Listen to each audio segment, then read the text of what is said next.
جب کہا حضرت الیاس علیہ السلام نے اپنی قوم کو کہ کیا تم کو ڈر نہیں، کیا تم پکارتے ہو بول کو اور چھوڑتے ہو بہتر بنانے والے کو جو اللہ تعالیٰ ہے، رب تمہارا اور تمہارے اگلے باپ داداؤں کا۔ اعوذ باللہ من الشیطان الرجیم، بسم اللہ الرحمن الرحیم۔ رب اشرح لی صدری ویسر لی امری واحلل عقدۃ من لسانی یفقہوا قولی، رب زدنی علما۔ السلام علیکم۔ قرآن مجید فرقان حمید میں اللہ رب تعالیٰ نے ارشاد فرمایا کہ بے شک الیاس ہے ہمارے رسولوں سے۔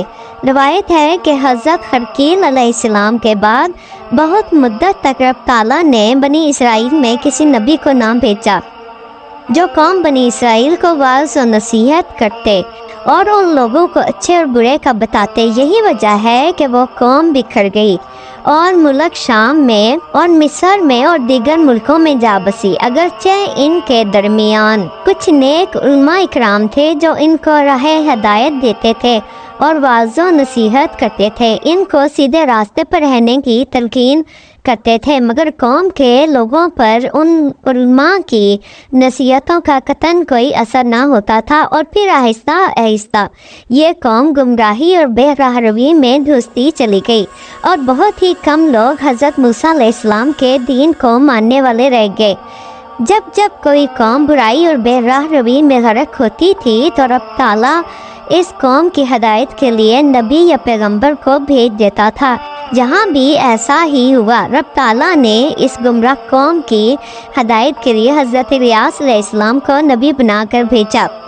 اس زمانے میں ایک بادشاہ تھا ملک شام میں، اس نے ایک بت تراش کر رکھا تھا جو کہ سونے کا تھا، اور اس بت کا نام بول رکھا تھا۔ تمام لوگ روزانہ اس بت کی پوجا کرتے تھے اور دوسرے لوگوں کو بھی اس بت کی پوجا کی تلقین کرتے تھے۔ حضرت الیاس علیہ السلام نے اس قوم کے لوگوں کو اس بت پرستی سے منع فرمایا، جیسا کہ کہا رب تعالیٰ نے جب کہا حضرت الیاس علیہ السلام نے اپنی قوم کو کہ کیا تم کو ڈر نہیں، کیا تم پکارتے ہو بول کو اور چھوڑتے ہو بہتر بنانے والے کو جو اللہ تعالیٰ ہے، اور رب تعالیٰ تمہارا اور تمہارے اگلے باپ داداؤں کا۔ اے لوگو، جبار اور خالق و مالک کو چھوڑ کر بت پرستی کرنا یہ کام نبی کا نہیں۔ پھر بت پرستوں نے حضرت الیاس علیہ السلام کی بات نہ مانی اور برابر آپ علیہ السلام کی نافرمانی کرتے رہے، آپ علیہ السلام کو جھٹلاتے رہے۔ اس پر رب تعالیٰ نے فرمایا کہ پس جھٹلایا ان کو، پس البتہ حاضر کیے جائیں گے قیامت کے دن۔ روایت ہے کہ حضرت الیاس علیہ السلام حضرت ہارون علیہ السلام کی اولاد میں سے تھے۔ اللہ تعالیٰ نے آپ علیہ السلام کو شہر بابلک میں بھیجا، اس لیے کہ وہاں کے لوگ ایک بول نامی بت کی پوجا کرتے تھے، اور آپ علیہ السلام ان لوگوں میں جا کر وہاں کے لوگوں کو اس بت پرستی سے منع فرماتے تھے۔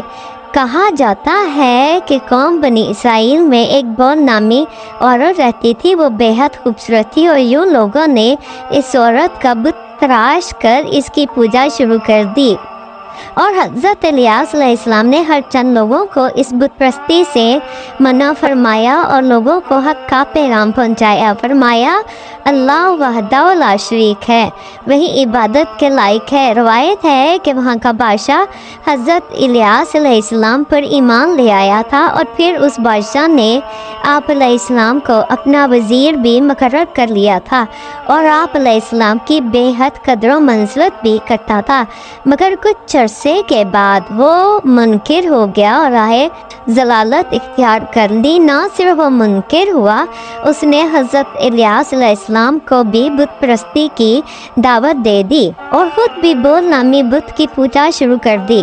بادشاہ کی اس روش سے حضرت الیاس علیہ السلام بے حد دل برداشتہ ہوئے اور ناراض ہو کر اس قوم کے لیے قحط کی بددعا کرتی۔ آپ علیہ السلام کی بددعا کے نتیجے میں 3 برس تک اس جگہ پانی نہیں برسا، سارے ملک میں قحط نازل ہو گیا، اور کھانا اور جانوروں کو خوراک نہ ملنے کی وجہ سے آدمی اور جانور مرنے لگے۔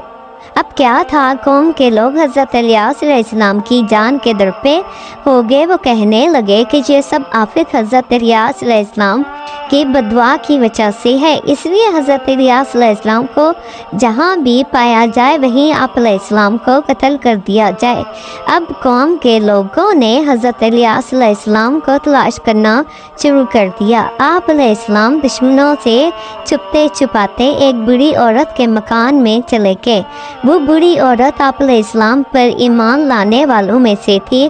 اس کا ایک ہی بیٹا تھا جس کا نام اریسا تھا۔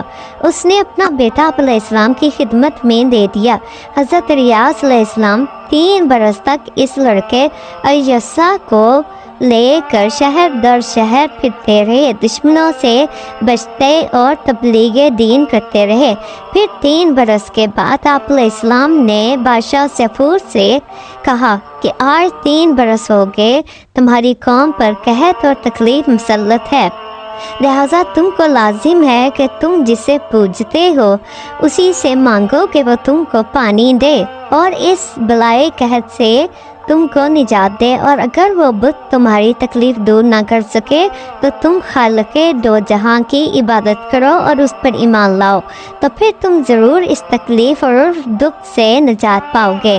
بس حضرت الیاس علیہ السلام کے کہنے پر وہ لوگ اپنے معبود بت کے آگے سجدہ ریز ہو گئے اور لگے التجائیں کرنے، مگر ان کی کوئی دعا قبول نہ ہوئی۔ کوئی جواب نہ پا کر وہ حضرت الیاس علیہ السلام کے پاس آ کر لگے فریادیں کرنے اور کہنے لگے کہ اپنے رب سے ہمارے لیے دعا کریں، اگر ہم اس تکلیف سے نجات حاصل کر لیں گے تو آپ علیہ السلام پر ایمان لے آئیں گے۔ یہ سن کر حضرت الیاس علیہ السلام نے خدا کی درگاہ میں ان لوگوں کے لیے دعا کی اور آپ علیہ السلام کی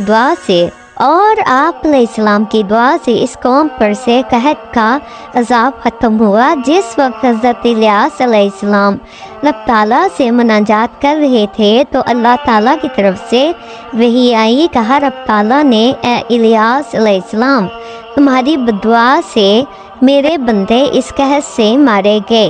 اور پھر حضرت الیاس علیہ السلام نے عرض کی کہ یا باری تعالیٰ میری دعا سے ان لوگوں پر قحط نازل کیا اور اب میری ہی دعا سے اس قحط کو ان پر سے ہٹا لے۔ آپ علیہ السلام کی دعا سے دنوں میں اس قوم پر سے نہ صرف قحط ختم ہوا بلکہ سب طرف ہریالی ہوگی، مگر وہ منکر قوم پھر بھی آپ علیہ السلام اور ایک رب پر ایمان نہ لائی۔ وہ لوگ مسلسل بت پرستی پر قائم رہے۔ اس پر حضرت الیاس علیہ السلام بے حد دل برداشتہ ہوئے اور اریسا کو اپنا قائم مقام اور خلیفہ بنا کر اس نافرمان قوم سے علیحدہ ہو کر وہاں سے چلے گئے۔ اور پھر رب تعالیٰ نے آپ علیہ السلام کو زندہ ہی اٹھا لیا اور آپ علیہ السلام کو تا قیامت کے لیے بحر و بر میں رہنے کا حکم صادر کر دیا۔ آپ علیہ السلام کے بعد اللہ تعالیٰ نے اریسا کو اس قوم پر نبوت عطا فرمائی۔ حضرت اریسا بھی اس قوم کو راہ حق کی دعوت دیتے رہے۔ آپ علیہ السلام مسلسل لوگوں کو حق کی راہ بتاتے رہے، بت پرستی سے منع فرماتے رہے، مگر کوئی بھی آپ علیہ السلام پر ایمان نہ لایا۔ پوری قوم مردود کی مردود ہی رہی۔ کچھ عرصے بعد حضرت اریسا کا بھی انتقال ہو گیا۔ روایت ہے کہ حضرت اریسا کے بعد 700 برس تک کوئی نبی بھی اس قوم میں نہیں آیا، صرف علماء اور فضلاء ہی رہ گئے تھے جو ان لوگوں کو ہدایت کی طرف بلاتے اور راہ حق بتاتے تھے، مگر یہ نافرمان قوم کسی کی بھی بات نہ سنتے تھے اور نہ سمجھتے تھے اور نہ ہی سننے یا سمجھنے کی کوشش کرتے تھے۔ اور پھر رب تعالیٰ نے حضرت حنظلہ علیہ السلام کو نبی بنا کر اس قوم پر بھیجا۔ اللہ اکبر، لاکھوں درود و سلام ہمارے آقا مولا حبیب خدا سید الانبیاء خاتم النبیین شفیع المسلمین رحمت للعالمین سرور کائنات حضرت محمد مصطفیٰ صلی اللہ علیہ وآلہ وسلم اور آپ صلی اللہ علیہ وسلم کی تمام آل پر،